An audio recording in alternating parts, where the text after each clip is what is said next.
ख्रिस्तामध्ये माझ्या प्रिय बंधूंनो आणि भगिनींनो, आजच्या शुभवर्तमानात येशू म्हणतो, उत्तम मेंढपाळ मीच आहे. उत्तम मेंढपाळ मीच आहे.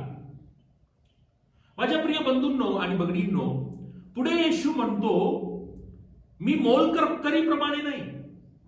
कारण मोलकरी आपल्या कळपाला सोडून जातो. जंगली प्राणी आल्यावर, वनपशु आल्यावर आपल्या कळपाला सोडून जातो. याचा अर्थ काय हे समजणं अत्यंत गरजेचं आहे. माझ्या प्रिय बंधूंनो आणि भगिनींनो, येशूच्या काळात प्रत्येक गावामध्ये एक मोलकरी मेंढपाळ होता.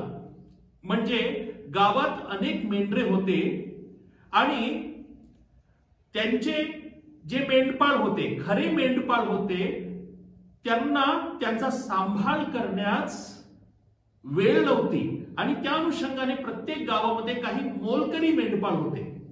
आणि मोलकरी मेंढपाळाला नेमण्या अगोदर ते लोक एका प्रकारचे करार करत असत आणि त्या करारामध्ये भयंकर जंगली प्राणी आल्यानंतर, वनपशु आल्यानंतर मोलकरी धावू शकतो, पळू शकतो, याचा उल्लेख सुद्धा त्या करारामध्ये होता.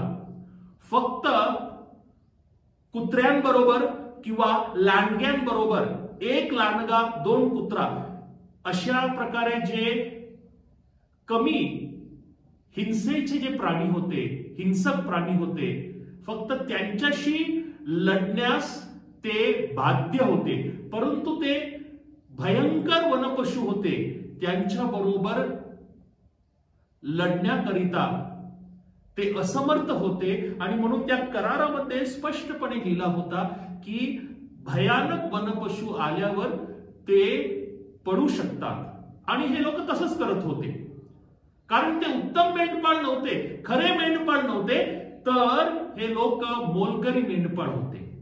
माझ्या प्रिय बंधूंनो आणि भगिनींनो, येशू आपल्या समकालीन परिस्थितीचा उपयोग एक रूपलंकार म्हणून करतो आणि आपणास एक संदेश देऊ इच्छितो की या जगात अनेक अशा प्रकारचे मोलकरी मेंढपाळ आहे, परंतु येशू त्या मेंढपाळांप्रमाणे नव्हे, तर येशू आपला सांभाळ करतो, आपल्याला खरा मार्ग दाखवतो. आणि म्हणून माझ्या प्रिय बंधूंनो आणि भगिनींनो, या जगाच्या मोहपाशातून दूर होऊन आपण खरं व उत्तम मेंढपाळाचे अनुकरण करूया, त्याचे अनुगमन करूया.